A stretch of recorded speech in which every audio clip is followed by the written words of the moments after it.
Bismillah. Assalamualaikum warahmatullahi wabarakatuh. Alhamdulillah hamdan katsiran tayyiban mubarakan fihi kama yuhibbu rabbuna wa yarda. Asyhadu an la ilaha illallah wahdahu la syarika lah wa asyhadu anna Muhammadan abduhu wa rasuluhu la nabiyya ba'dah. Allahumma salli wa sallim ala nabiyyina Muhammad sallallahu alaihi wasallam. Alhamdulillah, Allah Subhanahu wa taala meringankan langkah kaki kita sejenak duduk menuntut ilmu. Semoga Allah Subhanahu wa taala memberikan kemudahan di dalam kita memahami apa yang kita pelajari. Juga Allah mudahkan untuk kita mengamalkannya. Dan bersyukurlah selalu ketika Allah Subhanahu wa taala memudahkan kita untuk menuntut ilmu, karena itu tanda di antara tanda Allah menghendaki bagi kita kebaikan. Karena Nabi sallallahu alaihi wasallam bersabda, "Man yuridillahu bi khairan yufaqihu fid din." Siapa yang Allah kehendaki kebaikan baginya, Allah akan berikan dia pemahaman terhadap agamanya. Nah, karena itu akhirnya kali ini kita akan singgung tema di antara yang pada intinya agar Allah Subhanahu wa taala mempercepat pertolongannya kepada kita, atau agar Allah ketika kita membutuhkan pertolongan maka Allah memberikannya kepada kita. Nah, karena itu ada beberapa hadis penting di antara kaedah kehidupan atau sunnah ilahiyah atau sunnah kauniyah yang perlu kita ketahui sebagai seorang muslim, bahwa balasan amal itu atau balasan itu tergantung dari perbuatannya. Di antara salah satu kaedah yang berdasarkan juga Al-Quran dan Sunnah, al-jaza'u min jinsil amal. Balasan itu sesuai dengan perbuatannya. Atau dalam penjelasan lain dikatakan kama tadinu tudan. Itu sebagaimana kamu berbuat, seperti itulah juga balasannya. Nah, hadis ini memang disebutkan oleh Ajuri dalam Kashful Khafa, tapi Syekh Al-Albani rahimahullah mendhaifkan hadis ini dalam Dhaiful Jami'. Nah, kita akan banyak belajar terutama terkait dengan bagaimana Allah Subhanahu wa taala segera menolong seorang hamba ketika hamba itu membutuhkan pertolongannya. Kita akan bacakan beberapa hadis, di antara salah satu hadis yang sahih diriwayatkan oleh Imam Muslim, Ahmad, Abu Dawud, Tirmidzi, Ibnu Majah, Ad-Darimi, Ibnu Hibban, Tayalisi, Al-Hakim, Al-Baghawi. Bahkan juga diriwayatkan di Ibnu Bar dalam kitabnya Al-Jami' fi Bayanil Ilmi wa Fadlih. Diriwayatkan dari Abu Hurairah radhiyallahu anhu. Ini hadis ini sangat penting untuk dipegang oleh setiap muslim, agar apapun yang kita inginkan di dalam kehidupan kita berupa kebaikan dan lainnya, Allah segerakan balasannya. Nabi bersabda, "Man naffasa an mu'minin kurbatan min kurabid dunya, naffasallahu anhu kurbatan min kurabi yaumil qiyamah." Barang siapa yang melapangkan satu kesusahan dari seorang mukmin di dunia, maka Allah melampangkan darinya satu kesulitan kelak di hari kiamat. Ya. Wa man yassara ala mu'sirin yassarallahu fid dunya wal akhirah. Ini juga ini hadis yang perlu ini. Barang siapa yang memudahkan urusan orang muslim atau orang yang kesulitan, terutama di dalam masalah perkara hutang di sini, yassarallahu fid dunya wal akhirah, Allah akan memudahkan baginya dari kesulitan di dunia maupun di akhirat. Wa man satara musliman satarallahu fid dunya wal akhirah. barang siapa yang menutupi aib seorang muslim di dunia, maka Allah akan menutup aibnya di dunia maupun di akhirat. Nah, terkait dengan masalah pertolongan, Nabi lanjutkan, wallahu fi aunil abdi ma kana al abdu fi auni akhihi. Allah akan senantiasa menolong seorang hamba selama hamba itu mau menolong saudaranya. Nanti akan singgung antum definisi penjelasan ini. Kita bacakan lanjutan hadisnya. Wa man salaka tariqan yaltamisu fihi ilman sahalallahu lahu bihi tariqan ilal jannah. Barang siapa yang menempuh jalan menuntut ilmu, Allah mudahkan baginya jalan ke surga. Wa majtama qaumun fi baitin min buyutillah yatluna kitaballah wa yatadarasunahu bainahum illa nazalat alaihimus sakinah wa ghasyiyatuhumur rahmah wa khafathumul malaikah wa dzakarallahu fi man huwa 'inda. Barang siapa yang sekali lagi menempuh jalan menuntut ilmu, maka Allah memudahkan baginya jalan menuju surga.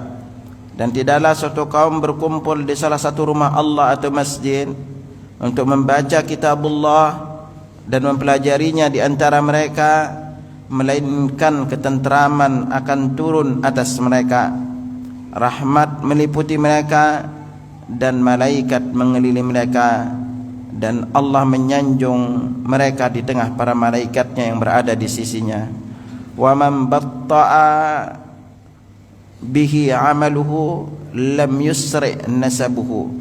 Dan barang siapa yang diperlambat oleh amalnya, terutama malas untuk meraih derajat yang tinggi, maka garis keturunannya tidak bisa mempercepatnya.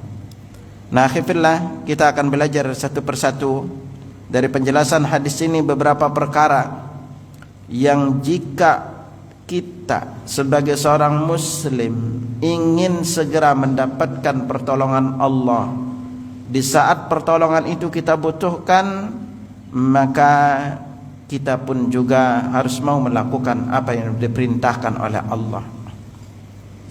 Karena seringkali antara realita harapan kita dengan nafsu kita itu seringkali berbeda, akhi.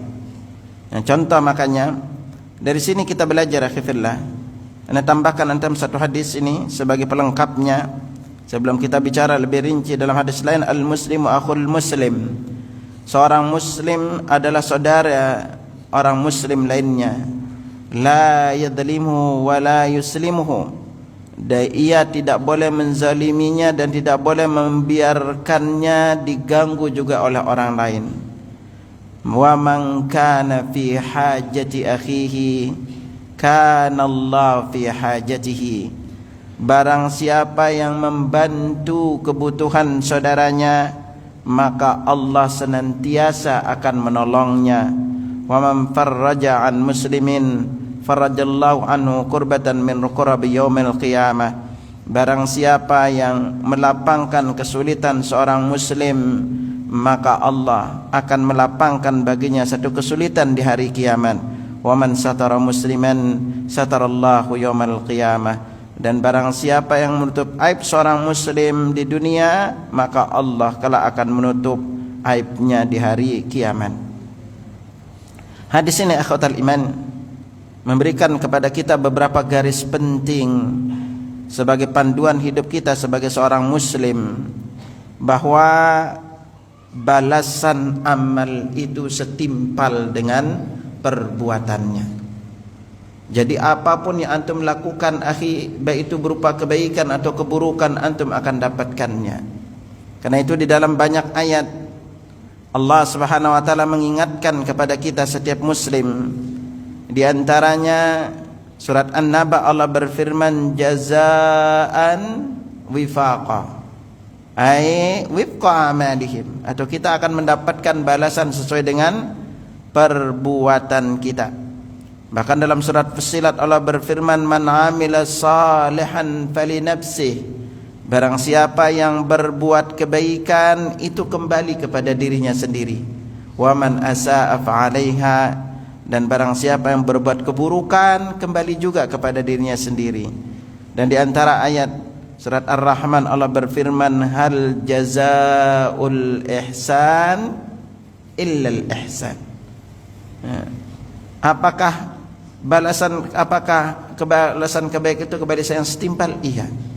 Bahkan Allah juga dalam ayat lain tegaskan kepada kita, itu man jaa bil hasanati falahu khairum minha.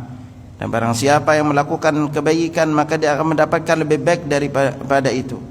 Di antara lanjutnya man jaa bis sayyi'ati fuqwat wujuhum finnar. Kalau dia membuat keburukan maka kelak dia akan telungkupkan di wajahnya di hari kiamat. Nah ini akhirnya kita akan masuk itu beberapa tadi dalil. Nanti kita akan singgungkan juga beberapa poin terkait dengan al-jazaa'u min jinsil amal, bahwa perbuatan kita, balasannya kita itu tergantung amal kita. Dan ini pembahasan cukup luas. Ada kitab yang khusus membahasnya ini.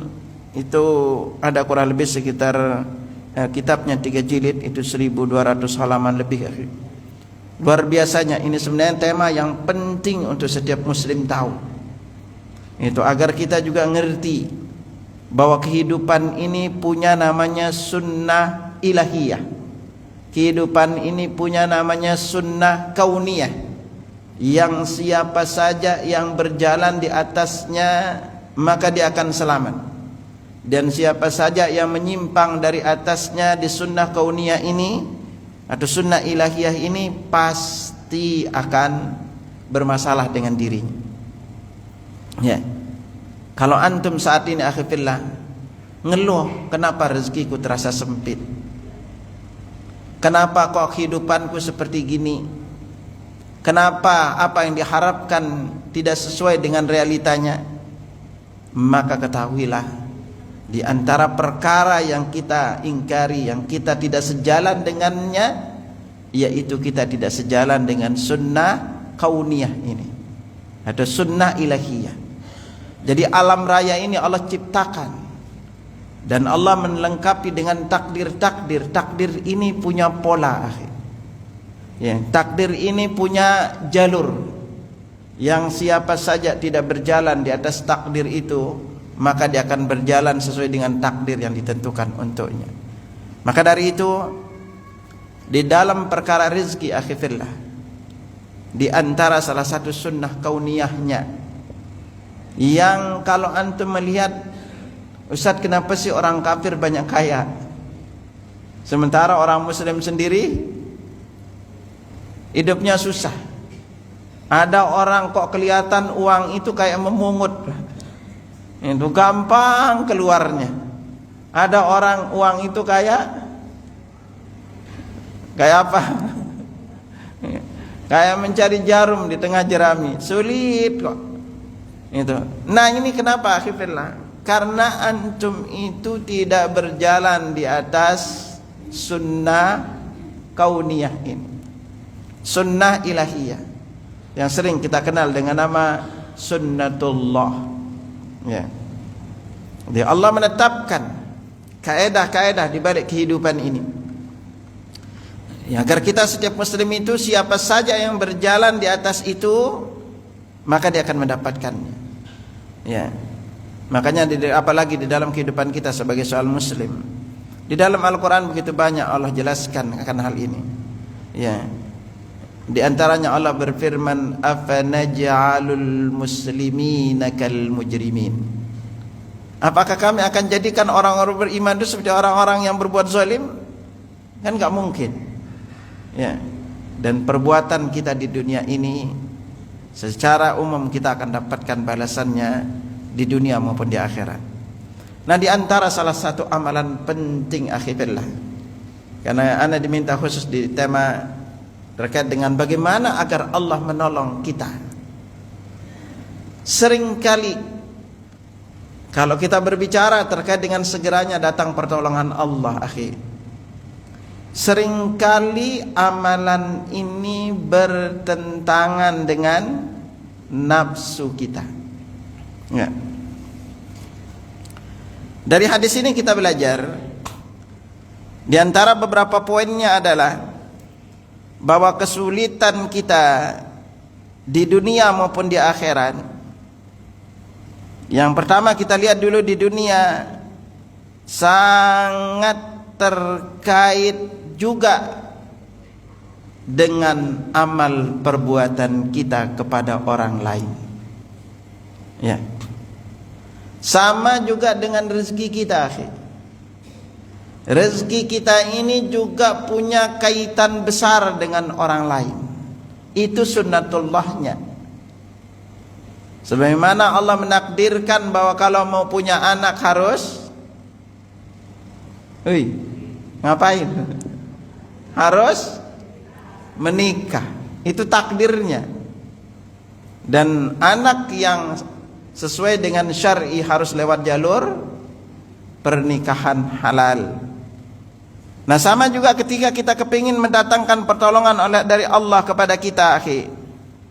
Antum kepingin keluar dari berbagai macam kesulitan, maka di antara kaedah syariatnya adalah kita yang harus aktif. Ya. Makanya orang-orang yang aktif itulah orang yang akan paling Allah ubah hidupnya, bukan yang pasif. Ya. Coba kita lihat sekarang di sini. Di antara runtutan hadisnya itu, man nafasa an mu'minin kurbatan min kurabid dunya. Barang siapa yang melapangkan satu kesusahan seorang muslim di dunia, nafasallahu anhu kurbatan min kurabi yaumil qiyamah. Allah akan lapangkan kesulitannya kelak di hari kiamat. Nah, ini berarti apa? Di sini adalah Allah jelaskan di antara balasan itu nanti di akhirat. Tetapi kalau kita melihat di antara hadisnya, itu balasan-balasan ini disebut dengan namanya al-jaza'u min jinsil amal, balasan itu dengan perbuatannya. Wa man yassara ala mu'sirin yassarallahu fid dunya wal akhirah. Tapi ini yang kedua ini. Kalau tadi hanya Allah kasih balasannya di dunia, di akhirat. Coba antum lihat ini, wa man yassara ala mu'sirin. Barang siapa yang memudahkan urusan, itu urusan siapapun di sini umum, ya. Ingat, barang siapa yang memudahkan urusan. Kalau tadi barang siapa yang memudahkan kesulitan seorang mukmin, disebut mukminnya jelas. Tapi kalau di sini wa man yassara ala mu'sirin, siapa saja yang memudahkan kesulitan orang, umum orangnya, baik muslim maupun non muslim. Ujungnya apa? Yassarallahu fid dunya wal akhirah. Allah akan memudahkan urusannya di dunia maupun di akhirat. Nah, jadi di sini sebelumnya agar lebih pas lagi kita lanjutkan, wallahu fi 'anil 'abdi ma kana al-'abdu fi 'ani akhihi. Allah akan senantiasa menolong seorang hamba selama hamba itu mau menolong saudaranya. Disinilah titiknya, akhi. Ya. Di saat kita butuh pertolongan Allah, maka yang Allah suruh kita lakukan itu jangan cuma pasif, akhi. Jangan cuma nunggu doang. Makanya kita, agar Allah segera datang pertolongan kepada kita itu, kitanya yang harus aktif. Aktifnya apa? Mau menolong orang lain. Kenapa kita disuruh menolong orang lain? Disinilah titik beratnya, akhi. Ana ingatkan antum, kapanpun antum menolong orang lain, belajarlah untuk melupakan perbuatan itu. Kenapa Ustaz harus dilupakan? Siapa saja yang suka mengingat kebaikannya kepada orang lain, siap-siap untuk apa? Sakit hati. Ya apa enggak? Itu. Siapapun. Hatta kebaikan itu kita lakukan ke anak. Hatta kebaikan itu kita lakukan ke orang tua, ke istri, ke keluarga. Tolong belajar lupakan. Ya. Karena di antara kaidah hidup mengatakan bahwa barang siapa berharap kepada manusia, siap-siaplah untuk kecewa. Istri berharap sering diberi bunga sama suami, boro-boro. Ibu berdandan berharap dipuji suami, boro-boro, Bu. Paling suami nanya, mau kemana? Ya Bu ya. Makanya ketika jamaah berkeluarga menikah, tolong jangan terlalu berharap untuk dibahagiakan oleh suami. Apalagi kalau pernikahan itu tidak sesuai dengan harapan, lebih kecewa lagi. Makanya siapa saja yang menikah dengan cinta, Allah akan sisa dengan cinta itu. Ingat jamaah sekalian, jangan pernah nikah dengan cinta. Karena cinta itu waktunya terbatas. Makanya kalau kita lihat niat kita menikah itu, Allah nggak ngajuri, nggak ada nyuruh kita nikahlah dengan cinta. Enggak. Karena cinta itu cepat luntur bersamaan dengan waktu. Ya. Apalagi para wanita antum yang dulu pernah merasa punya mantan, ternyata Allah takdirkan mantannya itu lebih sukses. Itu berat bagi antum. Ya. Makanya jangan pernah menitipkan perasaan kepada yang lain. Antum laki-laki udah jangan fokus untuk cari namanya pacaran, akhi. Beritahukan ke anak laki-laki, antum fokus aja memperbaiki diri. Karena kita laki-laki punya prinsip, akhi, jika anda memiliki wajah kurang tampan, jadilah pria mapan, maka wajah termaafkan. Selesai gitu kan. Kalau antum miskin itu pilihan antum terbatas gitu. Coba antum udah mapan, berbagai macam pilihan antum bisa pilih, benar enggak? Itu karena kita itu secara umum ketika datang ke keluarga mau menikah lalu antum dalam keadaan sulit, siap-siap bertahan untuk merasakan celaan, hinaan, sindiran. Apalagi kalau yang pas antum nikah itu rata-rata nggak ngerti agama, maka yang dilihat selalu masalah harta. Kerja di mana? Sama mertua aja ditanya kerja di mana? Mana berdua antum pernah nyalon nanya, "Dek udah hafal berapa juz, Dek?" Boro-boro dia aja sendiri nggak bisa baca Quran gitu. Ya. Nah, sama dengan perbuatan baik, ingat selalu apapun yang antum lakukan kepada orang lain, tolong belajarlah melupakannya. Makanya kita diajarkan pertama belajar melupakan semua kebaikan kita. Yang kedua belajar untuk melupakan amalan kita. Ya. Kebaikan kita sama orang lain lupakan, amalan kita yang amal kebaikan kita lakukan lupakan. Belajarlah untuk sering-sering mengingat kebaikan orang lain dan belajar untuk sering-sering mengingat dosa. Karena kenapa Ustaz? Manusia itu Allah bilang kepada kita, wa qalilum min ibadiyas syakur. Sangat sedikit hambaku yang tahu bersyukur. Anak yang antum rawat pun betapa sering nyakitin hati, benar enggak?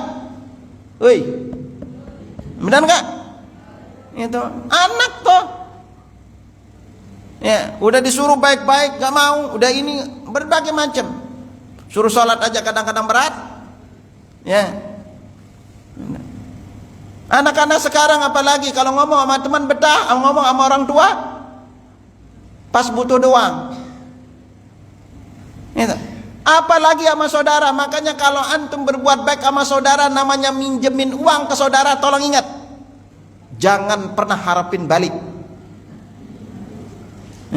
Itu kalau saudara ya. Jangan pernah harapin balik.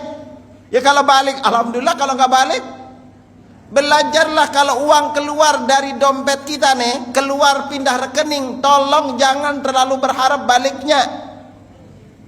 Apalagi kalau ada teman itu datang minjem uang, mending sekarang apa? Seringkali pinjaman uang itu memutus persaudaraan. Seringkali meminjamkan uang itu menjadikan kita terbelah. Ya, awalnya datang ngemis-ngemis minta, lalu pas ditolong balik yang nagih utang ngemis-ngemis. Itu yang ketawa pengalaman tuh. Ya, makanya kalau udah itu keluar dari kita udah harap plong. Kalau itu rezeki kita pasti balik. Kalau dia tidak balik, sabar. Ya, minta gantinya kepada Allah. Makanya kalau antum kepingin piutang antum cepat balik, tolong jangan ingat piutang itu. Ngingat piutang itu bikin hati sakit. Apalagi yang dipinjemin terus sering pamer, update status, beli tas baru, jalan-jalan, utang belum? Mak keras bayar. Itu kan, itu. Nah ini kenapa? Maka mulailah sekarang apapun antum tolong orang lain, ingat selalu kita melakukannya karena Allah. Ingat selalu itu, agar hati kita ini enggak pelit nanti. Jangan sampai nanti kita berkata, udah ditolong gitu, ya, udah berbuat baik sama dia, gini balasannya, lalu keluar semua pepatah air susu dibalas air tuba. Karena akhirnya ketika kita mulai suka menolong orang lain, ingat baik-baik, seringkali orang lain memanfaatkan kita. Seringkali orang itu kalau pinjam uang, dia kan baik, paling nggak nagih. Ya. Dan kalau kita menolong orang lain itu, gangguan iblisnya juga semakin kuat. Belum kita akan diganggu agar pamer, agar ingat-ingat kebaikan kita. Belum kita diganggu di antara orang akan memanfaatkan kita. Belum kita diganggu oleh orang yang tidak mau membalas kebaikan kita. Walaupun kita sebaik-baiknya. Ya. Karena manusia itu punya karakteristik gitu. Sulit membalas kebaikannya. Sangat sedikit orang yang ketika kita berbuat baik mau membalas kebaikan kita. Makanya dari sinilah tanamkan harapan selalu kepada Allah. Tetapi kita sebagai seorang mukmin diajarkan oleh Nabi sallallahu alaihi wasallam, la yashkurullah man la yashkurun nas. Tidak dikatakan bersyukur kepada Allah orang yang tidak tahu bersyukur kepada manusia. Dalam hadis lain Nabi sallallahu alaihi wasallam bersabda, man sana ilaikum ma'rufan fakafi'uhu. Siapa yang berbuat baik kepada kalian, balaslah kebaikannya. Fa in lam tajid ma tukafi'unahu fad'u lahu hatta tarau qad kafa'tumuhu. Kalau kalian tidak mampu untuk membalasnya, maka doakan orang yang berbuat baik kepada kalian sehingga kalian merasa membalasnya. Ini harus kita lakukan sebagai orang yang ngerti. Tetapi di balik kebaikan kita itu jangan pernah berharap kepada manusia. Karena ketika kita berharap kepada manusia, siap-siaplah untuk kecewa. Selalu berharaplah kepada Allah, karena kita melakukan perbuatan itu karena Allah. Sehingga kalau orang itu membalas kepada kita perbuatan yang tidak baik, maka itu tidak akan menjadikan kita sakit hati untuk membantunya. Makanya Allah firmankan kita dalam surat Asy-Syura ayat lain, wa man 'afa wa aslaha fa ajru 'ala Allah. Barang siapa yang memaafkan dan berbuat baik kembali kepada orang yang dia maafkan, kata Allah, fa ajruhu 'ala Allah, pahalanya itu terserah Allah.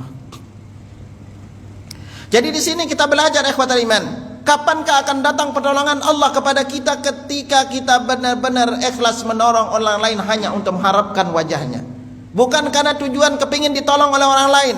Makanya salah satu ciri antum tidak ikhlas menolong orang lain adalah mengharapkan balasan dari orang itu. Nah, baik-baik, di antara ciri kita tidak ikhlas menolong orang lain adalah kita mengharapkan balasan dari orang itu. Berarti itu tanda amal soleh kita itu kita mengharapkan balasan dari orang lain. Maka itu adalah di antara ciri tidak ikhlas. Makanya ketika Syekhul Islam Ibnu Taimiyah menafsirkan ayat surah Al-Insan ayat 9 yang Allah berfirman, innama nut'imukum liwajhillah, Sesungguhnya kami memberikan kalian makan hanya mengharapkan wajah Allah. La nuridu minkum jazaan wala syukura. Dan kami tidak mengharapkan dari kalian itu balasan dan juga ucapan terima kasih. Makanya beliau mengatakan, siapa saja yang mengundang fakir miskin ke rumah, lalu dikasih makan, lalu minta didoakan, maka dia tidak termasuk dalam golongan ayat ini. Jadi minta didoakan oleh fakir miskin setelah kita undang ke rumah, itu tanda kita tidak ikhlas karena Allah. Apalagi berkata doain ya biar bisnis lancar, doain ya biar anak sukses, doain ini doain itu, enggak. Itu tanda antum tidak ikhlas. Makanya coba aja kalau ada orang minta-minta ke rumah antum, Bu minta belum makan, lalu kita kasih nih, lalu orangnya kabur aja, kita bilang apa? Mak bilang apa toh? Itu rata kabur. Itu. Besok orangnya nongol lagi, dikasih apa enggak? Belum tentu kita mau kasih. Coba kalau orangnya bilang, makasih ya Bu, semoga ibu sehat, panjang usia, rezekinya berlimpah, anaknya soleh-soleha, disayang suami. Kira-kira orangnya datang besok, dikasih lagi enggak? Tuh. Itu tanda nyata kita tidak ikhlas karena Allah.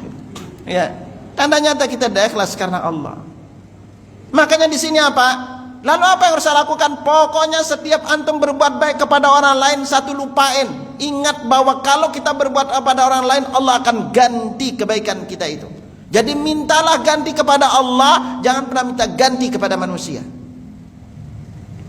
Sama juga ketika ibu ngerawat anak, makanya pokoknya kepada segala sesuatu ibu-ibu jangan terlalu, nggak boleh kita terlalu sayang kepada anak yang menjadikan kita lalu lupa untuk menegur anak itu, lupa untuk menasihatinya kalau dia salah. Ibu-ibu juga nggak boleh, ingat baik-baik, di dalam kaidah hidup cinta kepada Allah, siapa saja yang terlalu cinta kepada selain Allah, Allah akan siksa dia dengan yang dia cintai itu.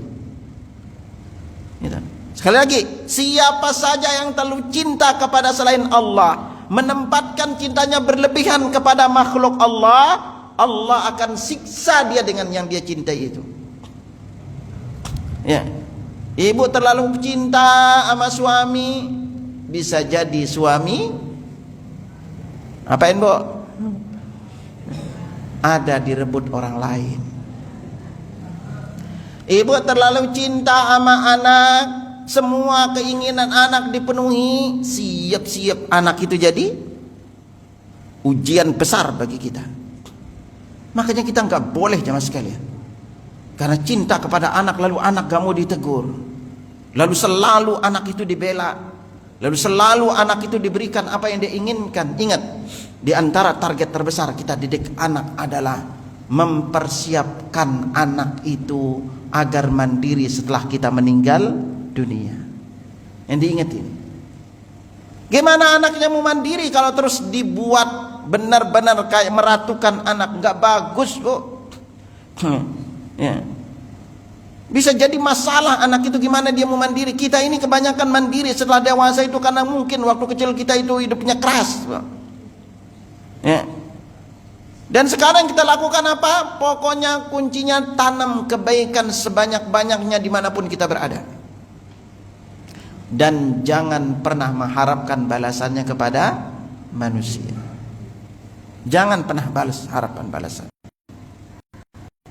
Plong pokoknya. Makanya kita di dalam berbuat baik kepada manusia, ingat jemaah sekalian, di antara kaidah hidup mengatakan berbuat baik sekali kepada orang lain, maka orang itu akan berterima kasih. Ketika kedua kali kita berbuat baik kepadanya, maka dia akan merasa biasa. Dan ketika kita kali ketiga dan keempat berbuat baik kepada orang lain, maka dia akan merasa itu haknya. Coba aja kalau udah kelima nggak dikasih lagi, ngomel orangnya. Makanya berbuat baik itu santai aja. Ya, jangan terus kepada ini kita terus berbuat baik. Perlu untuk kita sedang agar terpisah ke yang lainnya. Karena tipe manusia itu kalau udah sering dibuat baik kepadanya, itu kayak kewajiban kita kepada dia dan dia akan merasa itu haknya untuk mendapatkan itu. Enggak, jangan sekali. Jangan kita mengajarkan manusia itu bergantung kepada kita. Itu justru bahaya dan bisa menjadikan orang itu tidak bergantung kepada Allah Subhanahu wa taala. Ajarkan dia untuk selalu bergantung kepada Allah, agar dia meminta kepada Allah, minta pertolongan kepada Allah. Jangan suka mengharapkannya kepada kita terus, karena manusia itu rata-rata lupa kebaikan orang lain. Kalau Allah pun yang selama ini begitu baik sama dirinya, yang memberikan dia mata, semua apa yang ada pada fisiknya, berbagai macam rezeki yang Allah berikan kepadanya sehingga nikmat Allah tidak bisa kita hitung, itu pun dia lupa kepada Allah. Disuruh sholat malas, apalagi kita yang sesekali berbuat baik kepadanya. Wajar kalau dia lupakan kita. Makanya ketika kita tahu bahwa ketika kita gampang menolong orang lain, mudah menolong orang lain, jaminannya Allah akan tolong antum. Ingat, selama jangan pernah berharap kepada manusia, selalulah untuk berharap kepada Allah. Sama juga di dalam kehidupan kita. Kalau antum kepingin, dan ini kebukti jemaah sekalian, sampai Syekhul Islam Ibnu Qayyim jelaskan pada kita, di antara penyebab terbesar orang itu bahagia adalah suka menolong orang lain. Kalau antum kepingin kebutuhan antum, apa aja kebutuhan antum dipenuhi oleh orang lain, apapun kebutuhan kita, maka belajar memenuhi kebutuhan orang lain. Ya, karena Nabi SAW bersabda, man kana fi hajati akhi, dan barang siapa yang membantu kebutuhan saudaranya, kana Allah fi hajatihi, maka Allah akan membantu atau senantiasa menolongnya atau membantu kebutuhannya. Jadi kalau antum kepingin sekarang ditolong oleh Allah, maka belajarlah untuk menolong orang lain. Kalau kita kepingin dibantu oleh Allah kebutuhan kita, bantu memenuhi kebutuhan orang lain. Makanya akhirnya tolong antum ingat, terutama ke orang tua kita, jika antum memperhatikan suatu keluarga, coba aja antum perhatikan siapa keluarga, siapa saja yang Allah titipkan rezeki lebih banyak pada dirinya, itu adalah pribadi yang paling banyak menolong saudaranya. Cek aja antum di keluarga. Satu keluarga antum perhatikan siapa di antara keluarga itu yang Allah titipkan rezeki lebih banyak, itu adalah dia yang paling banyak mau menolong saudaranya. Entah dia menanggung kehidupan ibunya, dia sayang kepada kedua orang tuanya, kalau ada keluarganya butuh dia bantu, ya. Dia tidak terlalu berharap sama manusia. Dia melakukan itu semua karena Allah. Mau dibalas atau tidak dia nggak terlalu peduli, karena dia ngerti banget konsekuensi berharap kepada manusia itu ujungnya kecewa banget. Dan kalau udah kecewa, masya Allah, gitu, bikin hati kita itu jadi malas ketemu dia. Dengar namanya aja bisa enak. Namanya siapa ini? Padahal orangnya beda, bisa jadi namanya sama. Karena itulah akibat ketika kita berharap kepada manusia. Karena kita juga berjalan di atas takdir yang Allah takdirkan kepada kita, bahwa di antara ujian kita itu diuji dengan sesama kita.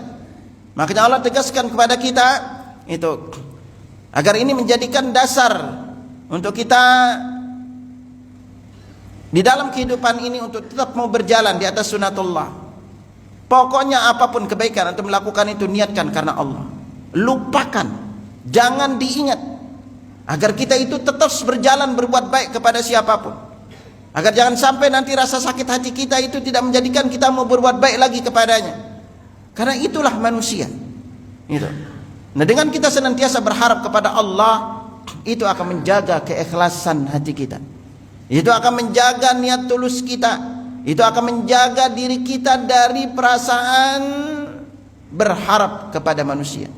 Karena manusia itu tidak layak untuk kita jadikan harapan. Manusia itu tidak layak untuk kita jadikan tempat bersandar. Makanya Allah tegaskan kepada kita, Allahus Samad, Allah lah tempat kita bersandar, karena Allah tidak membutuhkan makhluknya.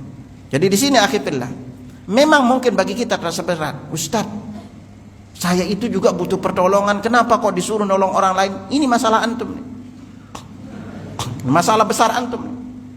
Jadi jangan suka nunggu ditolong. Catat baik-baik. Di antara penyebab terbesar hidup antum susah, apa? Karena antum sendiri nggak mau menolong orang lain. Karena kita ini selalu merasa diri kita butuh ditolong. Dan ketika kita menyandarkan diri kepada orang lain, kita lupa menyandarkan diri kepada Allah. Dan kalau kita misalnya, coba sekarang Anda tanya kepada antum, kalau antum punya banyak rezeki, kira-kira apa yang antum lakukan? Coba sebut dulu deh, 5 akan antum lakukan. Coba sebut. 1. Woi, kalau Allah takdirin punya banyak rezeki, kira-kira ngapain? Nah, pertama yang dilakuin apa? Hah? Bahagiakan orang tua. Oke, 1 bagian orang tua. Terus yang kedua, coba, ini antum mau punya banyak duit aja bingung ngapain, gimana mau dititipin banyak duit gitu loh kan? Wajar tuh kan. Ya, mau udah banyak duit aja bingung ngapain, makanya wajar antum juga dititipin banyak duit oleh Allah gitu loh kan. Itu, iya. Itu. Iya kan? Itu, ya Allah ngebayangin aja bingung, makanya wajar antum itu nggak dititipin banyak duit. Oh ngapain aja bingung gitu kan? Itu, ya, ya. Kita kan semua standar akhi. Di antara persyaratan Allah titipkan antum banyak rezeki itu adalah, sekarang kalau kita punya banyak duit, akhi fillah, tolong diingat ini juga. Setelah anda banyak belajar ya, terutama yang banyak anda pelajari gimana sih pola uang itu datang kepada seseorang, Pak. Kenapa ada orang itunya susah gitu? Kenapa ada orang cari duit itu sulit gitu? Tapi ada orang kok gampang dapat duitnya gitu tiap hari. Ternyata apa billah? Rumus ini siapapun yang melakukannya, muslim maupun non muslim, pasti hidupnya nggak akan pernah susah. Ya. Karena uang itu punya pola ternyata. Dan anda sering bilang kepada teman-teman, catat ingat, miskin itu bukan takdir, tapi miskin itu pilihan antum. Dan lagi, miskin itu bukan takdir, miskin itu pilihan antum sendiri. Kok gitu? Iya. Gitu. Antum yang pilih untuk miskin. Siapa mau Ustaz miskin? Iya, antum yang pilih untuk miskin. Coba sekarang dicatat. Antum kalau punya banyak duit ngapain coba? Coba, ngapain kalau punya banyak duit? 1 apa? Coba sebut. Bayar utang.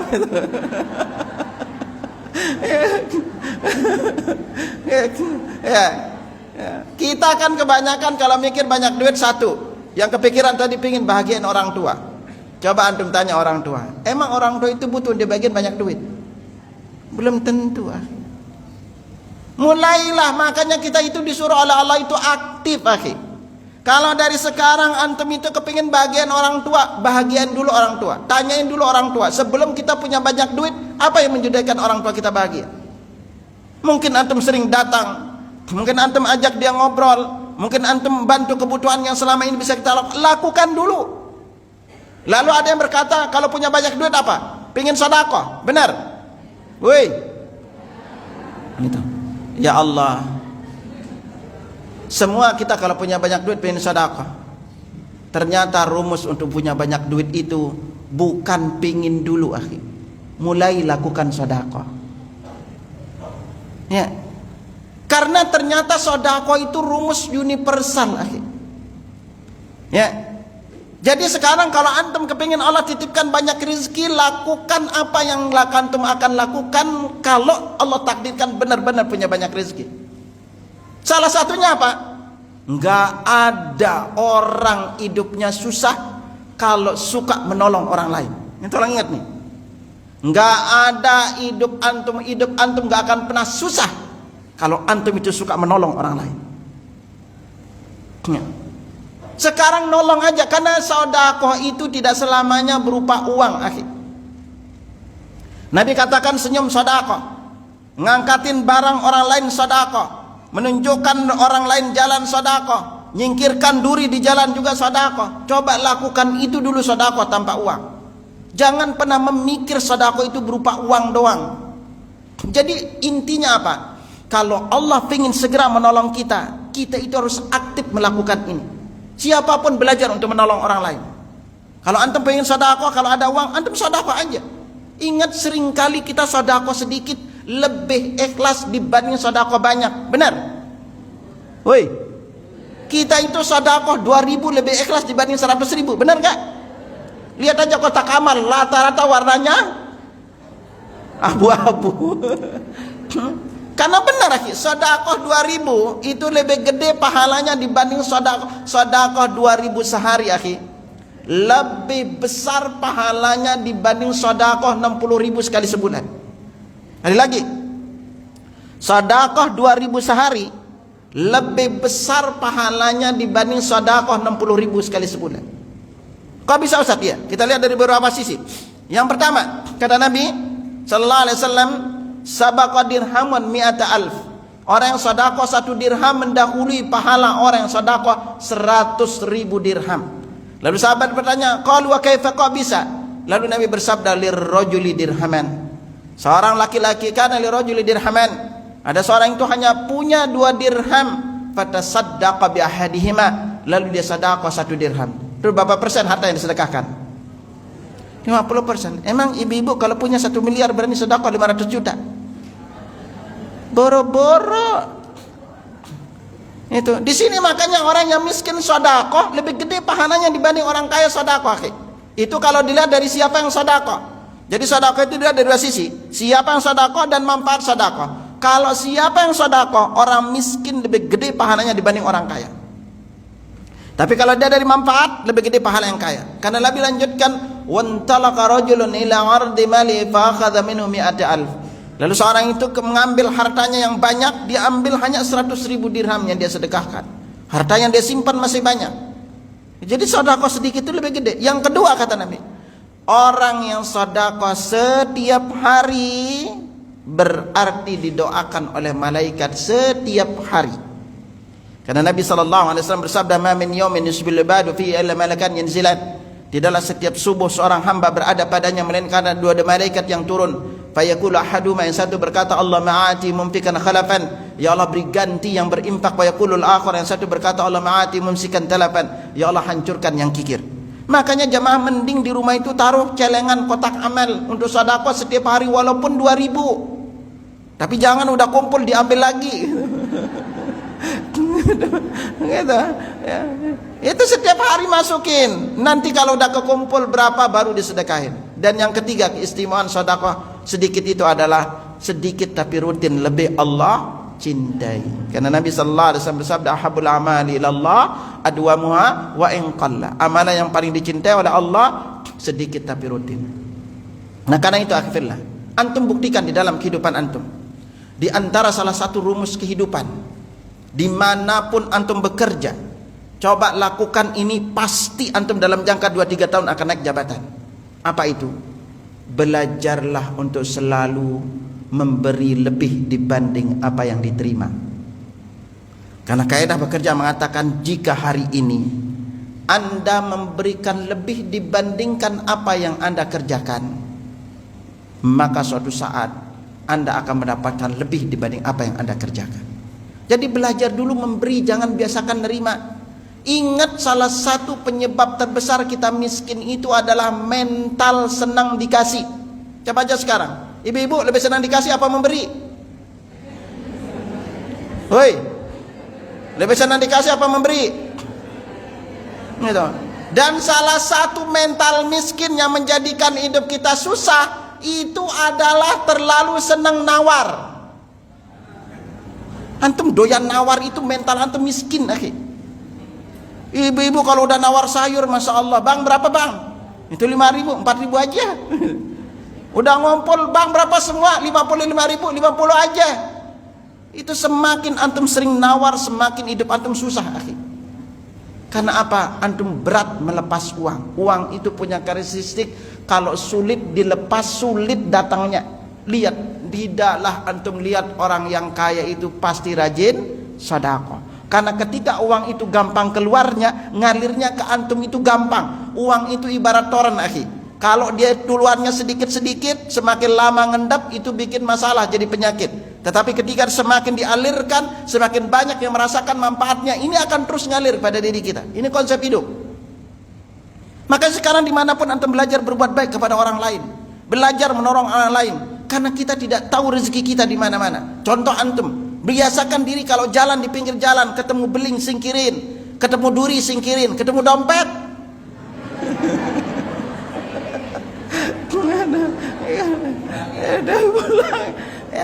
Bisa jadi itu ujian kita, akhi. Ya, ketika antum ketemu dompet uang lagi kosong nih di dompet juga kosong, pas dibuka ternyata ada 20 warna merah-merah, baru lagi merah-merahnya gitu. Ini di dompet nggak ada duit, dalam kondisi perut lapar, coba. Bisa jadi di sini ujian dari Allah kepada antum. Kalau antum ambil, bisa jadi selesai rezeki antum saat itu, ya kan? Tetapi ketika antum jujur membalikkan ke orang lain, bisa jadi itu awal rezeki banyak kita dari Allah Subhanahu wa taala. Ya, ketika antum lihat lalu buka ternyata di sana ada data orang yang punya, dia ada nomor teleponnya, antum telepon, bisa jadi itu sumber rezeki antum berikutnya.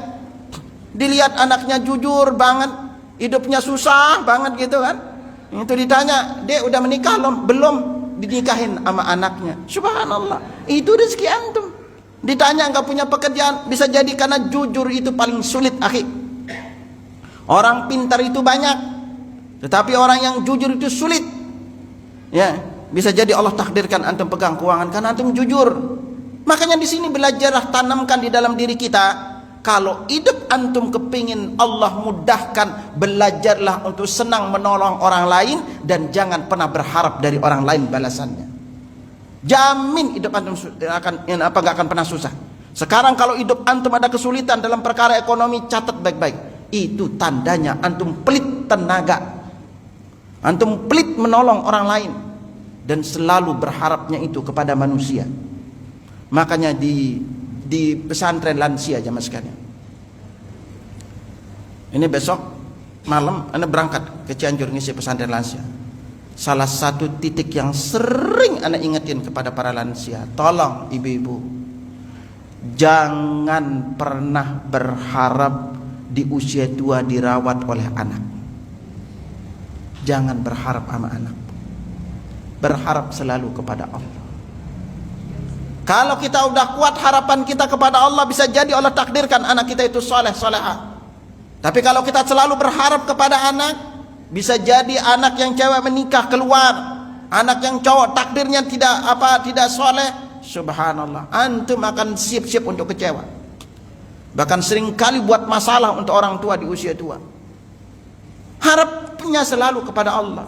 Apa kebaikan yang kita lakukan, kita cuma bertugas untuk amanah anak ini, mendidiknya, memberikan makan minum dari kita masih sehat. Tapi ketika kita berharap kepada Allah, mendoakan terus anak ini agar jadi saleh, Allah akan takdirkan anak itu jadi saleh. Kadang kalau kita selalu berharap kepada dia kelak akan merawat kita di usia tua, belum tentu.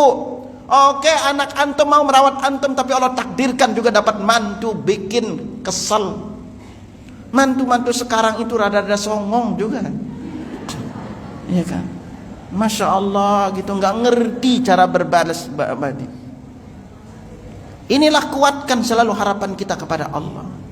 Makanya kita sebagai orang tua itu di usia tua jangan terlalu berharap untuk anak kita nanti akan biayai hidup kita, enggak, Pak. Ya Allah, udah banyak para lansia cerita, rumah udah besar, anak pergi semua, sekarang bengong di rumah berdua. Ketemu istri juga, ketemu cucu juga jarang, ketemu anak juga jarang. Makanya kami selalu ingetin, ngapain sih di usia tua? Isi sisa usia tua dengan kebaikan-kebaikan. Biarin anak pergi kemana aja, yang Allah udah takdirkan. Tinggal bapak telepon, nak, kenda apa-apa kamu jarang jenguk ibu atau bapak, tapi transferannya jangan lupa tiap bulan. Kan selesai itu. Daripada terus berharap anak jauh. Ya, ini sekali lagi, hidup konsep terbesar antum pegang dalam kehidupan adalah belajarlah untuk ringan tangan menolong orang lain dimanapun antum berada. Makanya salah satu karyawan pernah dinasihati di kantornya, tolong percepat pekerjaanmu selesai. Lalu minta sama bos, pimpinan, apa yang bisa saya bantu? Dia lakukan terus itu. Teman-teman yang lain jarang membantu, dia cepat selesaiin pekerjaannya. Dia bilang ke bosnya, ada yang bisa saya bantu nggak bos? Akhirnya apa? Bersama dengan berjalan waktu, setiap bosnya itu butuh tenaga bantuan, dia yang disuruh. Terus dia disuruh. Akhirnya apa? Karena begitu cepat dia menyelesaikan, dia pun cepat menanjaki karirnya dibanding teman-temannya yang pelit kalau diminta tolong. Ajarin anak kita, Jadi ingat kaidah hidup di dunia pekerjaan juga di dunia kehidupan. Jika hari ini Anda melakukan lebih dibandingkan apa yang Anda dibayarkan, maka suatu saat Anda akan dibayar lebih dibanding apa yang Anda lakukan. Karena menolong ini umum, akhibillah. Ya, antum yang punya bisnis gampang menolong pelanggan, berbuat baik kepada pelanggan, suka mengasih tambahan kepada pelanggan, jamin pelanggan itu akan datang kepada antum. Tapi kalau antum pelit, orang lain butuh bantuan bengong, nggak mau turun tangan, nggak mau memberikan pertolongan, itu makanya kalimat nolong ini kan sifatnya umum ya. Kita nolong apa aja. Ya ada orang misalnya mobilnya mogok, kita bantu dorongin. Ada orang misalnya bahkan teman antum kalau lewat lagi butuh tumpangan tanya mau kemana, arah ini antar sebentar, numpangin teman itu aja sedekah. Jadi rata-rata kalau antum lihat orang-orang yang hidupnya sukses, Allah titipkan rezeki lebih banyak, itu selalu punya karakteristik itu adalah orangnya aktif, akhi. Orangnya aktif, bukan pasif terus bengong. Makanya antum itu hidupnya susah itu pertama karena sering ngeluh sama manusia. Ketemu sama teman bawanya ngeluh aja. Tapi kalau bahagia sendirian, ya akhirnya teman antum bilang apa? Jangan deket dia, nanti ketimpaan keluhannya. Ya, enggak boleh terlalu mengeluh kepada manusia. Nabi sampai sabdakan kepada kita, man nazala anhu faqa fa anzala bihan nas lam tasudda faqatuhu. Barang siapa yang faqa itu kehidupan sempit sulit, lalu diadukan kepada manusia, maka Allah tidak menutup kesulitannya. Tapi kalau dia ditimpa masalah, kesulitan hidup, diadukan kepada Allah, maka Allah akan tolong dia dalam waktu dekat atau ditunda. Ini prinsip hidup. Jangan suka mengadu kepada manusia. Antum angkat tangan minta kepada Allah, lalu aktif. Makanya kalau antum hidup, antum lagi susah, tolong jangan di rumah. Sekali lagi, kalau hidup antum lagi sempit sulit, jangan di rumah. Lebih bengong, lebih capek, keluar aja dari rumah. Keluarnya kemana Ustaz gitu kan? Itu satu, bisa datang ke teman, minta nasihat, jangan minta ditolong. Dua, lari ke rumah Allah di masjid, bersujud, berdoa, sholat di masjid, minta petunjuk agar Allah keluarkan antum dari masalah. Apa sih besarnya masalah antum? Allah akan berikan antum jalan keluar. Seberapa berat pun masalah antum, antum pergi keluar, lihat ada orang butuh bantuan, bantu orang itu. Ada orang apapun pokoknya di jalan antum lihat orang butuh bantuan, ada yang nyebrang gak bisa nyebrang, antum bantu. Kita tidak tahu rezeki kita itu di mana. Tetapi ternyata akhirnya seberapa cepat datang pertolongan Allah kepada kita itu adalah berbanding lurus juga dengan seberapa senantiasa kita menolong hamba Allah Subhanahu wa taala, baik itu muslim maupun kafir. Gitu. Ini yang pertama. Jadi tanamkan di dalam diri antum. Kalau hidup antum susah, itu tandanya antum gak mau menolong orang lain. Karena kalau antum suka menolong orang lain, mustahil hidup antum susah. Jadi ini pilihan antum. Makanya miskin itu bukan takdir, antum yang pilih miskin. Itu malas nolong orang lain, pelit, senyum aja malas sama orang lain. Ya, lihat mukanya manyun aja gitu. Orang kalau antum coba sekarang kalau antum punya banyak duit, lihat muka antum beda kan? Beda kan? Kita ini muka kita sedih karena duit kita nggak ada. Coba kalau antum ada bahagia, senyum gampang, diserempet aja. Coba kalau antum dapat transferan misalnya 100 juta, diserempet, marah apa enggak? Wih, baru dapat transferan 100 juta diserempet, marah apa enggak? Coba kalau lagi nggak punya duit, disolot sedikit ada udah nyolot gitu kan? Belajarlah dimanapun antum belajar senyum, karena Nabi udah bilang kepada kita, la tahtakiranna minal ma'rufi syai'a. Jangan kamu remehkan kebaikan sekecil apapun, walau antal qahaka bujantal. Walaupun kamu bertemu dengan saudara itu dengan wajah tersenyum. Belajar senyum. Senyum itu memang berat, tapi belajarlah setiap ketemu senyum kepada saudara kita, karena ini adalah bagian dari sedekah kita. Rumus kedua, di antara cara Allah cepat menolong antum, kalau antum berdoa dan minta tolong adalah yaitu perbanyak melakukan salat sunnah. Salat sunnah akhirnya ini di antara pintu besar untuk kita mendapatkan pertolongan dari Allah Subhanahu wa taala. Dan kalau kita sering melakukan salat sunnah, maka Allah pun akan memberikan pertolongan kita. Kenapa? Karena Nabi sallallahu alaihi wasallam bersabda, "Man 'adani waliyan faqad adantu bil harb." barang siapa yang memusuhi waliku, maka dia telah menyatakan perang denganku. Ini. Wa ma taqarraba ilayya 'abdi bi syai'in ahabba ilayya mimma aftaradtuhu. Tidak ada amalan yang paling aku cintai hambaku mendekatkan diri kepadaku selain yang aku wajibkan untuknya. Jadi dari sini kita belajar akhirnya bahwa amalan yang paling Allah cintai, kita mendekatkan diri kepadanya, adalah amalan yang Allah wajibkan untuk kita. Lalu Nabi lanjutkan, wa ma yazalu 'abdi yataqarrabu ilayya bin nawafil hatta uhibba. Senantiasa hambaku mendekatkan diri kepadaku dengan amalan sunnah sehingga aku pun mencintainya. Nah, kalau kita udah dicintai oleh Allah, apa konsekuensi kecintaan ini? Fa idza ahbabtuhu, kalau aku sudah mencintainya, kuntu sam'ahu alladhi yasma'u bihi. Jadi pendengaran kita itu akan Allah arahkan kepada yang diridhoi. Juga pandangan kita, tangan kita, bahkan langkah kaki kita. Lalu di ujung hadisnya Nabi katakan, wa in sa'alani la u'tiyannahu. Kalau dia meminta kepadaku, aku akan memberinya. Wa la in ista'adani la'uidannahu. Kalau dia minta tolong kepadaku, aku akan menolongnya. Minta perlindungan kepadaku. Jadi di sini antum jangan pernah cukupkan diri dengan salat wajib. Karena kita tidak tahu salat wajib kita ini seberapa yang diterima oleh Allah. Karena itu Nabi SAW bersabda, innar rajula la yansarifu. Seorang itu selesai salat, wa ma kutiba lahu illa 'ashru salatih. Pahala salat dicatat baginya itu hanya 1/10-nya. Rusuha 1/9, 1/8, 1/7, 1/6, 1/5, 1/4, 1/3 sampai dengan setengahnya. Dan salat sunnah ini akhirnya, apalagi setiap masalah hidup antum ingat ini, biasakan diri mengadukannya di 1/3 malam terakhir. Karena kita dekat dengan Allah itu di 3 posisi akhir. Pertama di 1/3 malam terakhir. Kalau di 1/3 malam terakhir itu Allah yang mendekat kepada hamba. Karena Nabi sallallahu alaihi wasallam bersabda, aqrabu ma yakunur rabbu minal 'abdi fi jawfil lailil akhir. Sedekat-dekat Allah Rabb dengan seorang hamba adalah di penghujung malam terakhir. Nah. Dan Allah di 1/3 malam terakhir itu turun ke langit dunia. Nabi sallallahu alaihi wasallam bersabda, yanzilu rabbuna tabaraka wa ta'ala kulla lailatin ila sama'id dunya hina baqatul lailil akhir. Rabb kita tabaraka wa ta'ala turun ke langit dunia ketika tinggal 1/3 malam terakhir. Yaqul, kemudian menyeru, may yad'uni fastajibalah.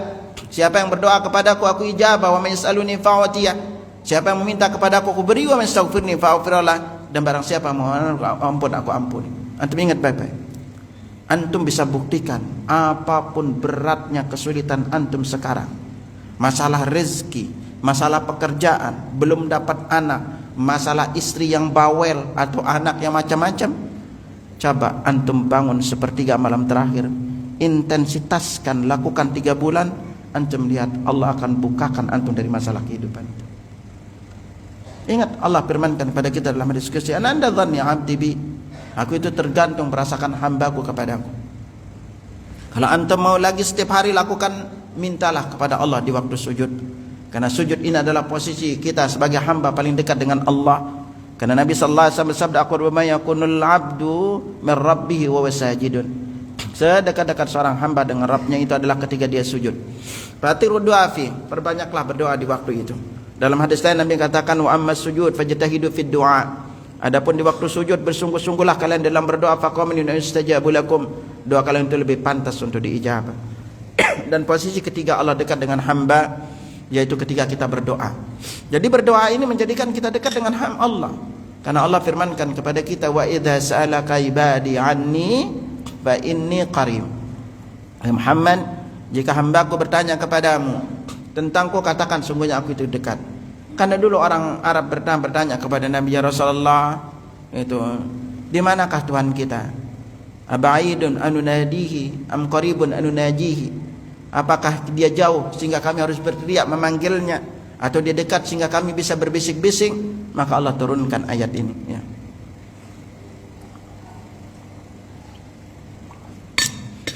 Makanya di antara salah satu rumus penting untuk antum sulit keluar dari kesulitan hidup, usahakan sholat duha 4 rakaat. 2 boleh, tapi kalau antum mau maksimal itu 4. Karena Nabi SAW bersabda, ya bani Adam, wahai anak Adam, irka'ali 4 raka'atin qabla an-nahar akfika akhirahu.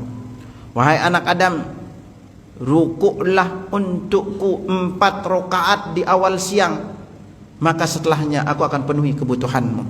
Di antara ulama menjelaskan bahwa kalau kita rukuk 4 rakaat di awal siang, Allah akan memudahkan kita urusannya di sisanya. Jadi antum lakukan 2 boleh, tapi kalau mau maksimal itu lakukan 4. Gitu. Perbanyak salat sunnah. Antum buktikan aja. Makanya ketika kita terus bergantung kepada Allah, minta petunjuk kepada Allah agar Allah yang memberikan jalannya. Ingat di antara hal penting antum ingat di bab rezeki akhir. Ya. Setelah anda coba mengkaji dari mana sih sumber rezeki, baik itu dari Al-Quran maupun Sunnah. Pertama ingat, rezeki kita itu di langit. Allah berfirman dalam surat Adz-Dzariyat ayat 22, wa fis samaa'i rizqukum wa ma tu'adun.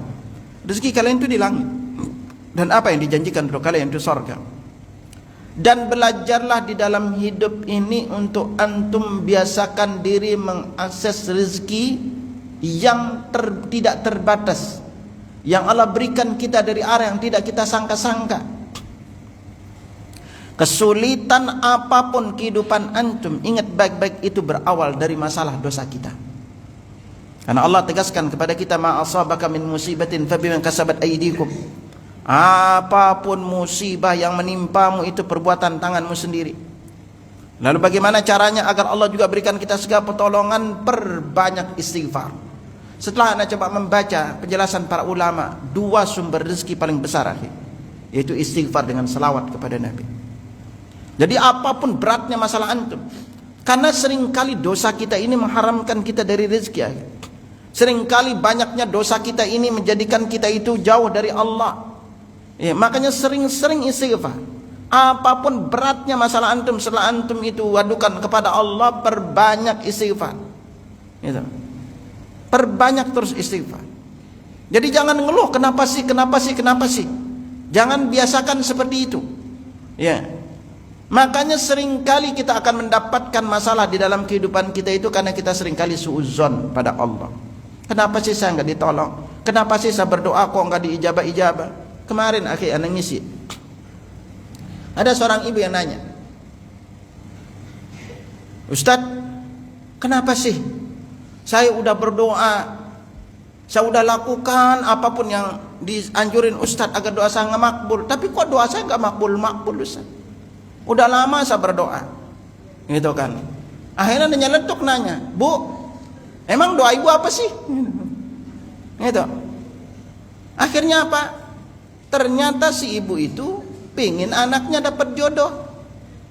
Lalu dia bilang aja, Bu, pengalaman saya juga nanganin beberapa ibu yang tidak anaknya pengen dapat jodoh. Tuh anak gak mau nikah, Bu. Ibunya pingin anaknya nikah, anaknya sendiri gak pingin nikah. Coba.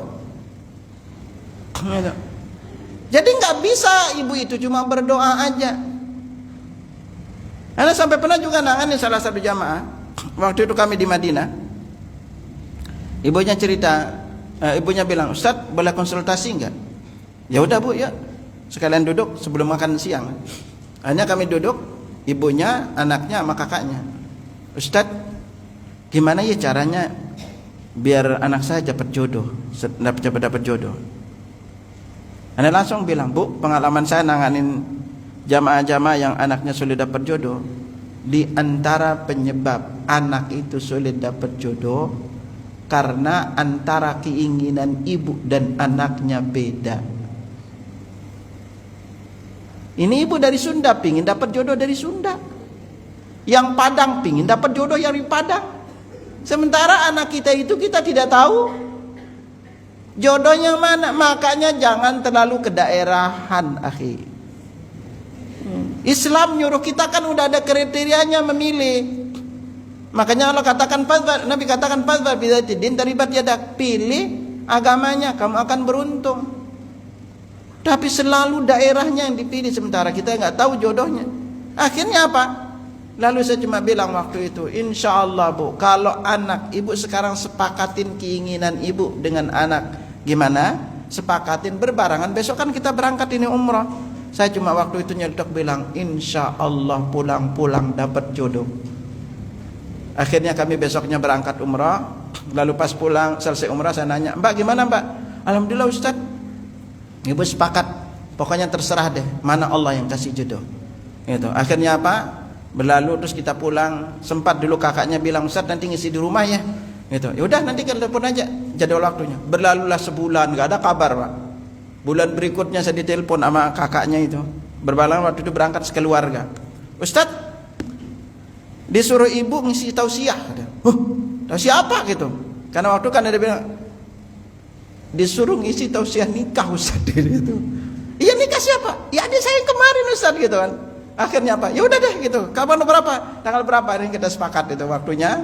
Akhirnya pas waktu pernikahan saya nanya ke si bapak, Pak, gimana kisahnya? Waktu itu kenapa Bapak? Ya Ustaz ingat nggak kita pulang? Waktu itu ingat hari Rabu kita pulang. Rabu itu kita sampai Jakarta itu siang, lalu sorenya saya pulang. Beliau tinggal di Cianjur ya. Saya sampai rumah Ustaz, itu sampai rumah itu dekat Isya, lalu saya istirahat sebentar. Tahu malam-malam ada yang ketuk. Ini siapa yang ketuk? Kita baru pulang gitu. Ketuk pintu, dibukain pintunya. Lalu berdiri laki-laki di depannya itu berkata, Pak, maaf ya datang malam-malam. Saya ini temannya anak Bapak. Saya datang ke sini untuk ngelamar anak Bapak. Gitu kan. Ya. Apa Allah takdirkan dapat suami waktu itu masih di tingkat awal. Kemarin suaminya WA di grup itu, sekarang udah diangkat jadi kombes polisi ya, suaminya. Itu selesai nikah kita berangkat lagi. Kemarin kami berangkat lagi di bulan Januari. Keluarga tuh berangkatnya itu ada 22 orang yang berangkat. Lalu ini salah satu makanya kita yakin berdoa. Lalu ketika kami mau naik lagi udah boarding, lagi nunggu boarding, pas ana lewat di kafe itu, Ustaz sini Ustaz gitu. Nah, dia kakak sama adiknya itu. Sini Ustaz ikut katanya. Ya udah saya datang. Lalu duduk. Ustaz ingat gak tahun saya nikah itu? Emang kenapa Mbak gitu? Ingat gak dulu itu saya punya berbarangan Bu. Tahun itu dia sebelum haji dia umrah. Tahun itu dia haji, selesai haji umrah. Nah selesai haji itu umrahnya itu barangannya itu. Dia berdoa bilang apa? Ingat gak Ustaz tahun saya nikah? Emang kenapa Mbak? Itu dulu di Arafah Ustaz. Sebelum saya nikah itu apa doa saya Ustaz? Saya berdoa, ya Allah, karuniakan aku suami yang tidak bawa anak. Anak ternyata baru tahu beliau itu janda gitu. Baru tahu dan janda. Tahu Ustaz, dikabulin tuh doa Ustaz. Tahun itu saya berdoa nikah. Allah takdirkan nikah. Lalu saya minta tidak suami tidak bawa anak, persis dikasih Ustaz. Subhanallah. Disinilah akhirnya. Makanya apapun beratnya masalah antum adukan kepada Allah. Itu, minta terus kepada Allah. Ya. Jangan pernah ragu, karena salah satu janji Allah itu akan memberikan pertolongan kepada hambanya. Allah sudah katakan kepada kita, ud'uni astajib lakum. Berdoalah kalian kepadaku, doakanlah aku ijabah. Tidak tahu anda pernah singgungkan enggak kisah Syekh Abdul Razak? Ini diceritakan oleh murid beliau Ustaz Piranda. Ustaz Piranda dan diceritain bahwa Allah itu maha dengar akhir. Ini kisah. Jadi beliau Syekh Abdul Razak pernah disuruh ngisi tausiah di tentara askar yang tugasnya jaga Hajar Aswad. Antum lihat kalau umrah itu di dekat Hajar Aswad ada yang jaga. Itu askarnya giliran. Akhirnya Syekh Abdul Razak bertanya, apa pengalaman yang paling berkesan di antara kalian semenjak menjaga Hajar Aswad? Lalu ada yang ngajukan cerita. Jadi dia pernah jaga Hajar Aswad waktu itu malam. Ketika dia jaga Hajar Aswad, lalu tahu-tahu ada yang berdoa di depan multazam. Ingat posisi multazam di mana? dari Hajar Aswad ke pintu Ka'bah, bukan pintu Ka'bah. Ini perlu ingat ya. Multazam itu tempat makbul berdoa. Iltazam artinya kita nempelin badan. Jadi kalau berdoa di santri bisa nempelin badan, ya. Nah, kata Askari itu, di saat ada yang berdoa itu Allah takdirkan aku dengar permintaannya. Dan aku menoleh, Allah takdirkan aku apal wajahnya gitu kan. Apa doanya? Ya Allah, kurang lebih doanya itu, ya Allah, Engkau yang lain Engkau kasih anak, sementara aku belum Engkau kasih anak. Ada yang salah nggak doanya? Hah? Nah, doanya minta anak. Apa kata Askar itu? Lalu beberapa tahun, berjalan bertahun-tahun. Lalu waktu itu aku jaga. Lalu aku dengar orang yang berdoa sama persis bunyi suaranya. Karena Allah takdirkan aku ingat suaranya. Lalu dia berdoa di depan sana, aku ingat banget suaranya itu. Lalu aku menoleh, ternyata orang itu. Dan doanya apa? Ya Allah, binasakan anakku. Kalau berdoa gitu kira-kira anaknya gimana itu? Hah? Gitu. Ya. Akhirnya karena dengar itu dia noleh. Ternyata karena dia dengar banget persis doanya, dia lihat ternyata orangnya. Lalu Askari bilang, aku turun jaga Hajar Aswad, aku tarik orang itu ke tempat yang sepi. Lalu aku berkata kepadanya, kamu kayaknya dulu pernah berdoa di tempat ini. Saya ingat banget doa kamu dan ingat banget wajah kamu waktu itu kamu minta anak. Lalu orangnya ngaku dia benar dia minta anak. Lalu sekarang kenapa kamu berdoa untuk anakmu dibinasakan? Akhirnya diceritalah gitu. Lalu apa kata Askar itu? Kamu itu udah zolim 2 kali ke anak. Kezolimanmu pertama, aku ingat banget kata Askar itu, waktu dulu itu kamu minta itu di sini minta anak, dan kamu tidak minta anak saleh. Makanya Allah takdirkan anak seperti itu karena tidak minta anak saleh. Karena dia cuma minta, jadi anak itu jadi ujian bagi dia. Kezalimanmu yang kedua, ketika anakmu ini tidak baik, lalu kamu minta Allah binasakan anakmu itu. Ini kezaliman kedua. Kenapa kamu tidak berdoa agar anakmu itu diberi hidayah oleh Allah? Akhirnya sadar orang itu, lalu dia balik lagi depan itu berdoa, depan multazam minta anak soleh. Itu. Lalu apa kata? Berlalu beberapa waktu lagi, bertahun-tahun berlalu. Ternyata apa? Orang ini datang lagi umroh bawa seorang anak muda. Berangkat umroh. Ditanya-tanya, mungkin waktu itu beliau kenalan dengan Askar itu ya. Itu. Ditanya-tanya, ternyata Allah takdirkan Askar ini udah tidak tugas lagi jaga Hajar Aswad. Dicari-carilah, ketemulah alamatnya. Udah ketemu alamatnya, lalu ketemulah dengan Askar itu. Dia kepingin mungkin bersyukur karena anak yang dulu didoakan celaka sekarang jadi anak saleh.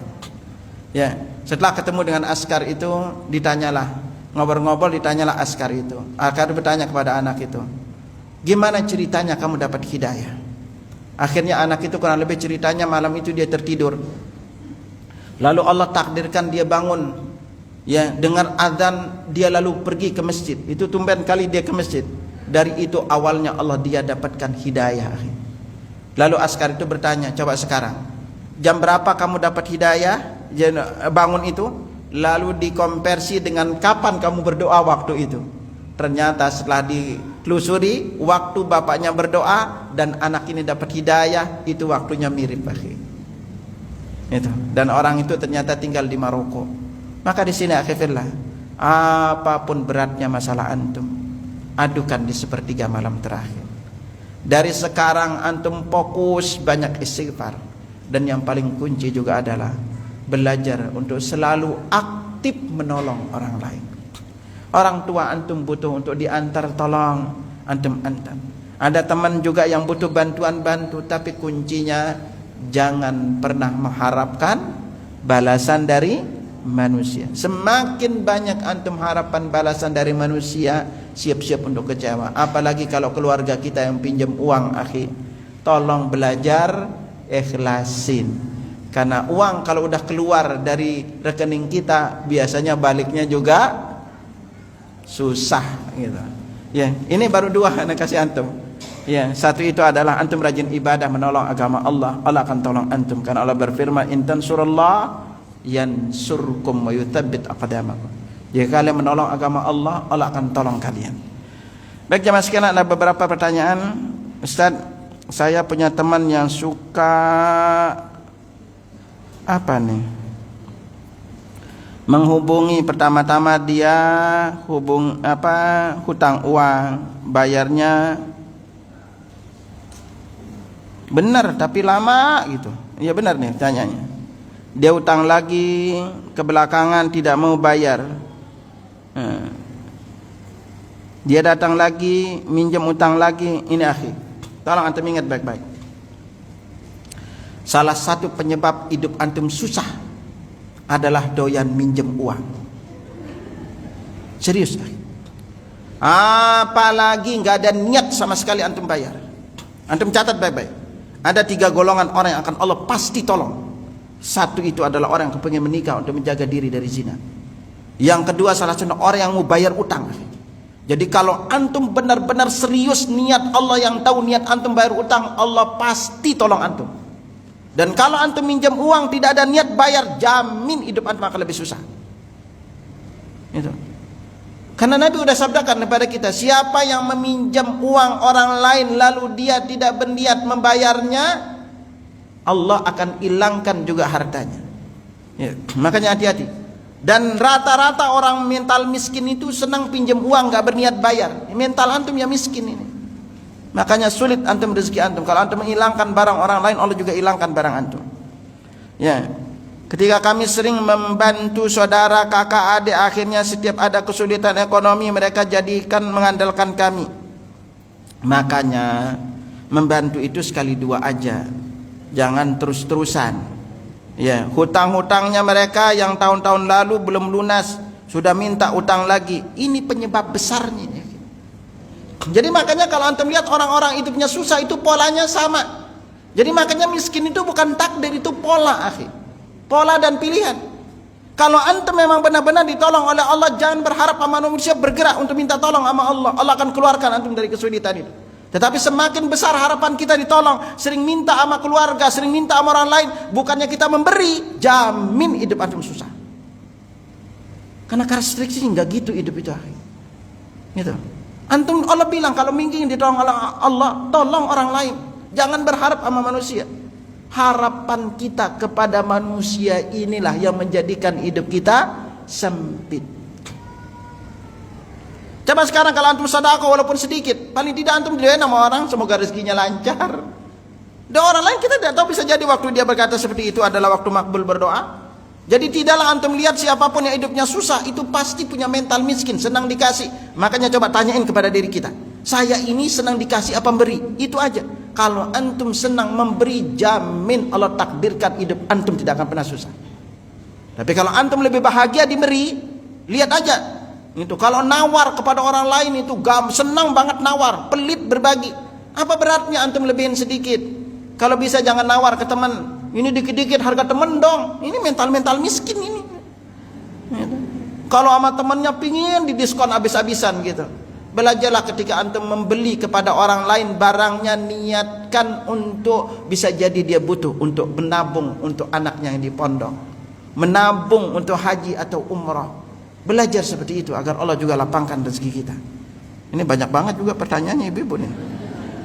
Ini banyak masalah mama-mama aja. Ini ibu-ibu doang nih, belum ikhwannya nih. Ustaz, untuk sedekah pernah dengar jika sedekah suami itu paling utama kepada anak istri. Dan bagaimana? Ya benar, Bu. Makanya catat aja nih, suami yang baik sama istrinya, dia termasuk manusia terbaik di sisi Allah. Karena Nabi katakan pada kita, khairukum li ahli wa ana khairukum li ahli. Orang yang paling baik di antara kalian adalah paling baik kepada keluarganya. Karena sedekahnya ke istri, lihat aja suami yang Allah kasih rezeki berlimpah itu biasanya banyak ngasih uang belanja ke istri. Kalau suaminya pelit, hidupnya juga sempit. Ingat kita laki-laki nih, kalau antum pelit, hidup antum jamin sempit. Banyak yang doain antum cepat mati. Pelit banget itu semua mati gitu kan. Coba antum baik. Itu. Nah, sedekah paling besar pahalanya itu adalah ke keluarga kita. Jangan sampai antum sama orang lain baik tapi sama istri sendiri pelit. Ya. Itu.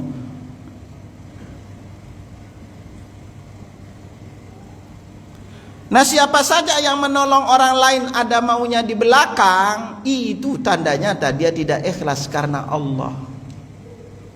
Dan pasti antum akan kecewa. Buktiin aja deh.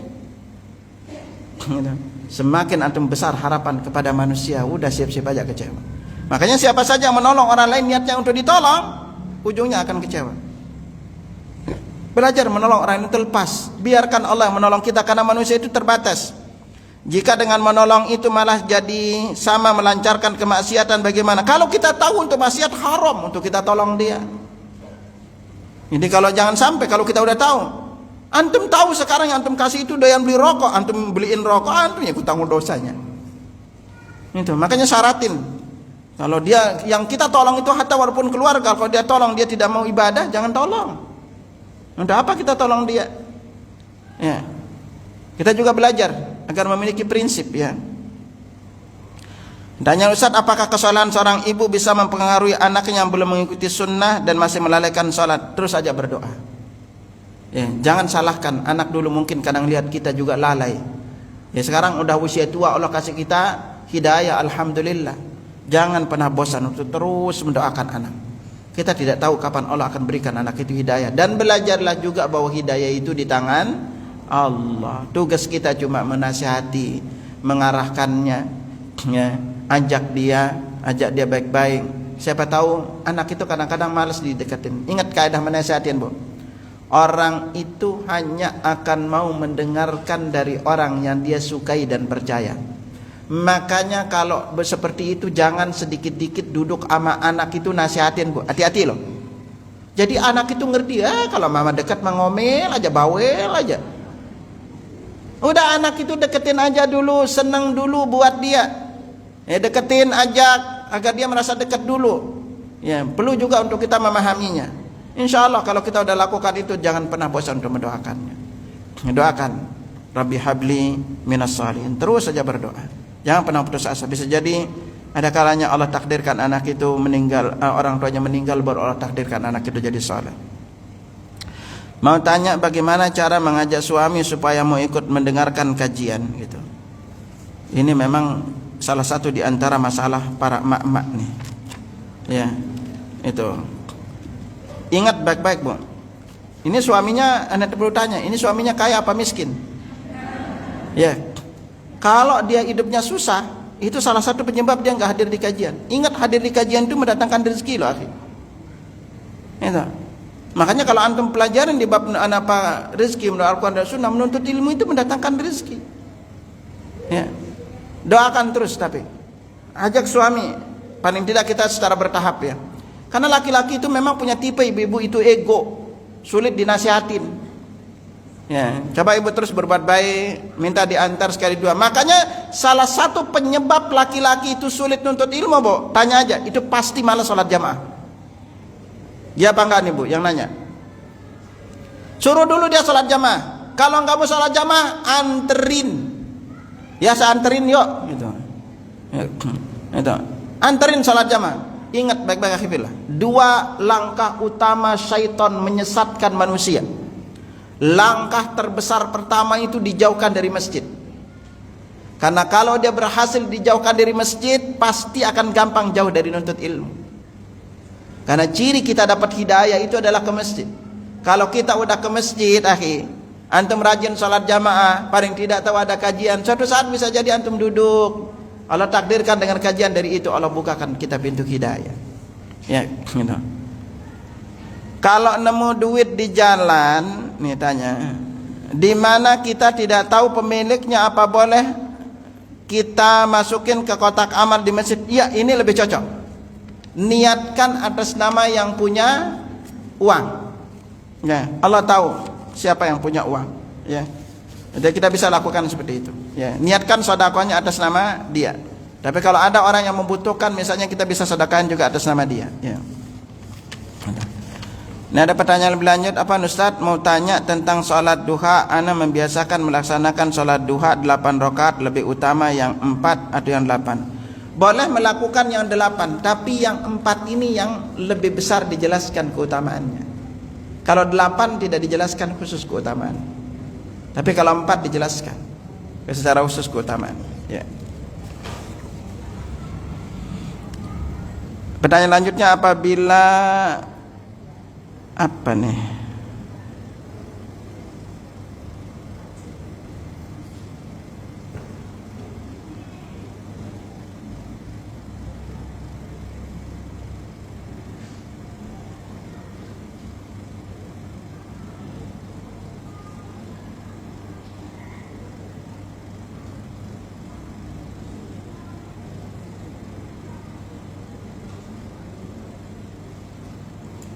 Ini ada nanya, ingat ibu sekalian ya, kalau ada orang yang baru kita kenal pinjam uang, pertama, anak anjurin jangan dipinjemin dulu, Bu. Ya, karena kenapa kita mau berbuat baik? Kalau kita mau kasih dia sedekah silahkan. Apalagi kalau ini nanyanya terus ketemu lagi pinjam uang dengan jumlah bertambah, ini pasti penipuan, Bu. Dan yang rawan itu kalau ibu ketemu seperti ini, bisa jadi kena nanti bisa di hipnotis ya. Makanya kalau ketemu dengan orang-orang yang punya karakteristik, intinya ya, berbuat baiklah paling tidak kepada orang kita kenal, apalagi kalau urusannya dengan uang ya. Makanya sekarang ibu-ibu juga belajar, setiap dapat WA apapun, terutama yang bukan kebiasaan dari teman-teman kita itu, jangan pernah langsung dibalas.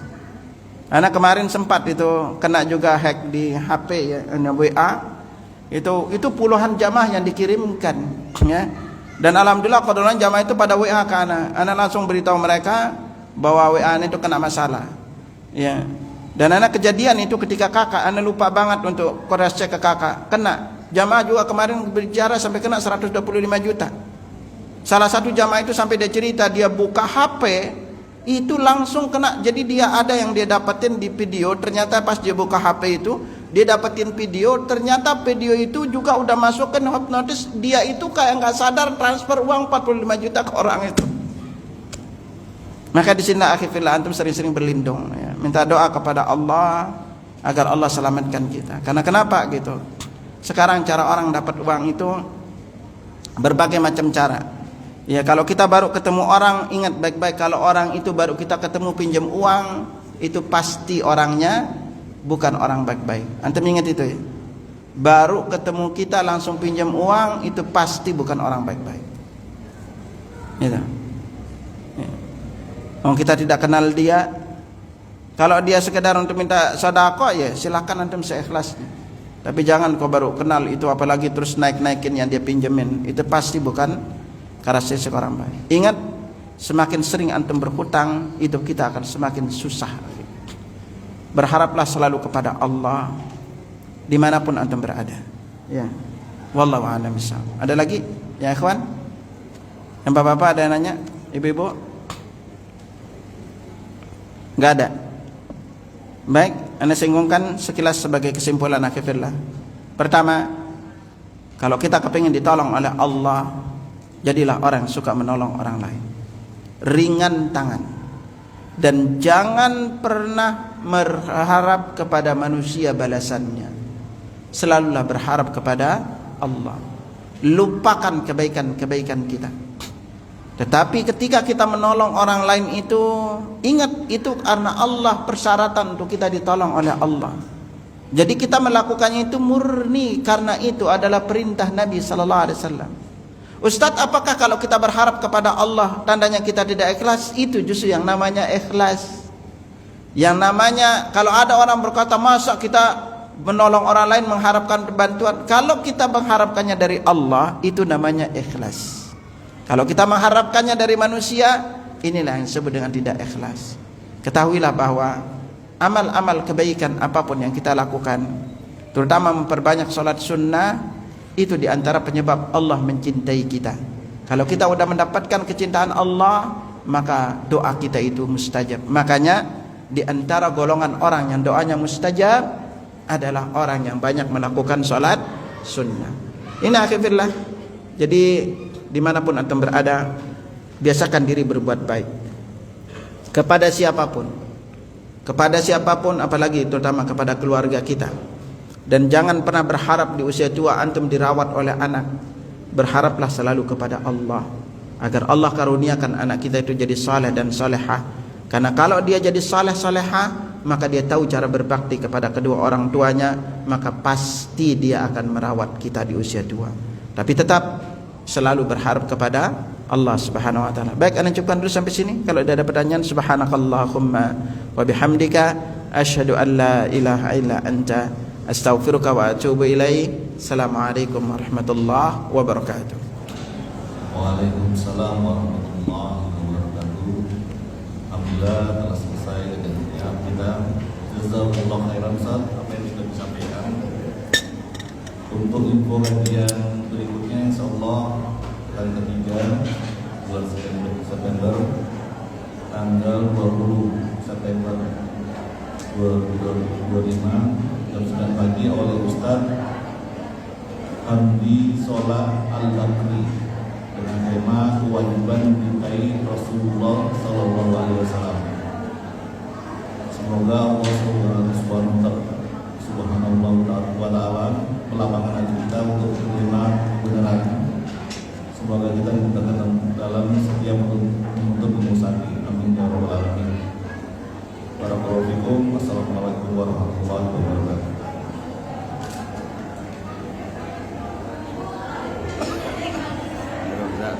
Nah,